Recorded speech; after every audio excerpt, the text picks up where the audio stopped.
नमस्कार, मी डॉक्टर मिलिंद हिरवे, स्त्रीरोग तज्ञ, हिराई हॉस्पिटल, पेठ, वडगाव, जिल्हा कोल्हापूर। आज आपण गर्भधारणेदरम्यान दाम्पत्याच्या मानसिक स्थितीचा काय परिणाम होतो याचा विचार करणार आहोत। गर्भधारणेचा निर्णय हा केवळ शारीरिक प्रक्रियेपुरता मर्यादित नसून त्याचा मानसिक, भावनिक आणि आध्यात्मिक दृष्टिकोनातून फार महत्त्व आहे।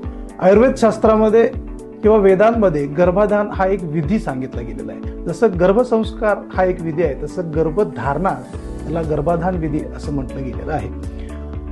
दाम्पत्याच्या मानसिक स्थितीचा गर्भधारणेवर आणि भविष्यातील बाळाच्या आरोग्यावरती खूप मोठा प्रभाव पडतो। याचे कारण मनस्थितीमुळे शरीरात निर्माण होणारे हार्मोन्स आणि त्याचा प्रजनन क्षमतेवरती होणारा परिणाम। मानसिक स्थितीचं काय महत्त्व आहे तर त्यातलं सकारात्मक दृष्टिकोन।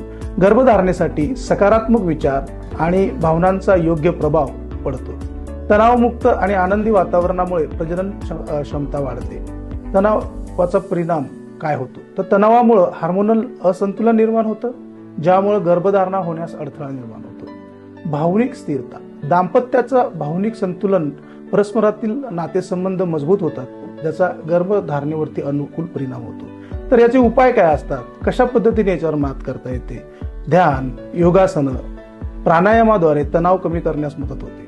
परस्परांमध्ये मोकळा संवाद असणं, कम्युनिकेशन असणं महत्वाचं आहे। एकमेकाचे मानसिक आणि भावनिक समर्थन करणे गरजेचं आहे। आनंदी आणि सकारात्मक वातावरण तयार करावं। गर्भधारणेची प्रक्रिया हा आयुष्यातला एक खूप सुंदर प्रवास आहे। दाम्पत्याच्या मनस्थितीचा त्याच्यावरती योग्य समतोल ठेवलं तर हा प्रवास अधिक सुखकर होतो आणि होणारी भावी पिढी ही सदृढ, सशक्त तयार होते। धन्यवाद।